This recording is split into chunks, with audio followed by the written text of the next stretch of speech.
Labdien, mēs jūs gaidījām.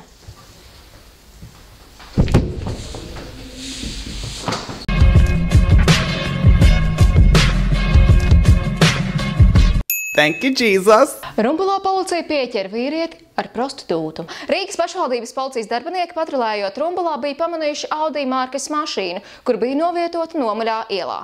Šajā mašīnā pieķerta prostitūta ar savu klientu, vīrieti, kurš atteicās komentēt šī brīža situāciju, jo viņu mājās gaidot sieva. Cik jā. Tas ir kā, viņu mājās tagad gaida sieva, tagad būs sievas kārta. Izskatās, ka šim vīrietim ir seksa grafiks. Bitch, you don't know my schedule. But I'll see you tomorrow. Izrādās, ka vislielākais pārkāpums šajā visā ir tas, ka šis akts notika publiskā vietā, jo Latvijā ir atļauta prostitūcija, ja vien tā notiek pakalpojums sniedzējas mīteklī. Viens no noteikumiem ir tas, ka prostitūcija nedrīkst notikt 100 metrus no izglītības iestādes vai baznīcas. That's 'cause Jesus Christ is my nigga. Tas nozīmē, ka pīpēt nedrīkst 10 metrus no ieejas, bet ar prostitūciju nodarboties 100 metrus no ieejas. Azīmi uzlikt, tā, lai visiem būtu skaidrs. 7 centimetri pa tuvu, varat lūdzu mazliet tālāk paiet, bišķiņ tālāk. Jā, super šitā, paldies, tas jums noderēs. Vispār, ja prostitūcija ir legāla lieta, tad man kā godīgai pilsonai rodās viens jautājums. Kā ir ar nodokļiem? Viņas ir pašnodarbinātās, vai varbūt viņas ar autora atlīdzības līgumu strādā? Vai viņas varbūt ir kā mikro uzņēmums? Man vienkārši viena draudzene jautāja, tā ir, sākām runāt, pajautāja. Vispār jāsoda būtu sieva, nevis tā nabaga prostitūta. Ja sieva būtu normāla un dotu savam vīram, viņam nebūtu jātraucē sabiedriskā kārtība un jāslāpstās kaut kur pa šķērsielām. Sieva saņemies.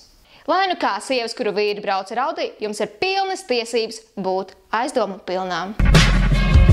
Thank you, Jesus! Mēneša citāts. Ronaldu. Jā, esmu pediņš, bet toties ļoti bagāts. Nē, mēs nelamājamies. Tas ir pilnīgi nopietni Polo LV publicēts virsraksts. Tagad mēs esam paskaidrojuši savu rīcību un ejam tālāk. Spānijas futbola grandu duelī, kurā tikās Madrides Real un Atletico vienības, izcēlās incidents starp portugāļu spēlētāju Cristiano Ronaldu un pretinieka komandas spēlētāju Koki.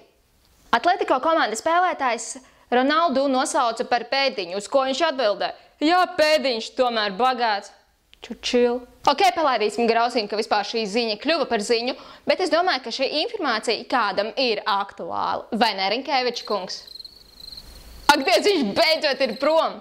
Bet vispār šāda atruna ir ideāla jebkurai dzīves situācijai. Tikai padomājiet. Jā, es pievēmu tāks. Nu, esmu bagāta.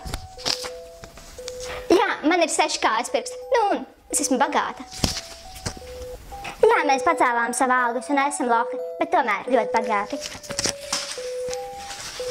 Lai vai kā šī atruna strādā tikai tad, ja tev ir 320 miljoni. Rich bitch! Rich bitch! Pat ja tas nebūtu tikai joks, vai patiešām tas ir tik viegli, ka tevi nosauc par geju un tev ir jāatzīstās, ka tā ir? Jā, es esmu gejs. Tādā gadījumā, kāpēc Kirkoruvu neviens nav nosaucis par Thank you, Jesus! Otrās klases pusaina kontroldarbs šokē vecākus un draugus. Vecāki ir pilnīgākajā šokā. Viņa bērna skolotāji pārsvītroja virsrakstu bildei, kuru izdomāja viņa bērns. Nevis to bildi, bet virsrakstu.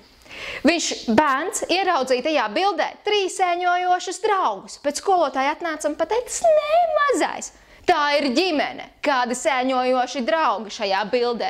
Vecāki uzskata šādu rīcību negodīgu, jo bērns rakstīja savas domas. Uz ko tad skolotāji pamatojos labojam šo virsrakstu? Čau, mani mazie.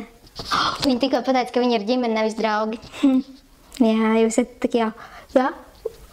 Viņi uz veikalu iet. Tai meitnītē 4 gadiņi būs. Ak, Dievs! Pavērosim šo bildi labāk un paskatīsimies, kas gan tur ir redzams. Stop Drugs organizācija likvidē vēl vienu legālo narkotika točku. Attēlā ir redzami 2 pieaugušie un punduras. Čigāni meklē, ko pārdot tirgū. Nacionālā apvienība mēģina savākt visas sēnes, pirms tās ir atraduši bēgļi. Likumības policija meklē falliskas formas objektus, ko aizliegt rādīt bērniem. Un, dārgie skatītāji, tagad ir jautājums, kāds būtu labākais virsraksts šai bildei? Rakstiet komentāros. Здравствуйте, дорогие зрители! Я вас приветствую в блоке, где мы изучаем латышский язык. И сегодня слово на букву «Б» – это не то, о чем вы подумали. «Б» – budžets. Paldies visiem, kas skatījās šo video! Laikojiet un šērojiet mūsu lapu Facebookā, mūsu Twitter kontu, YouTube kontu lūdzu pieseko. Es tev uzrakstīšu personīgi. Uzaicini mani Facebookā. Un es tev uzrakstīšu personīgi vēstuli. Man patīk Singapūras satīns, bet tas tā tikai informācija. Laiko un šēro. Es tev mīlu.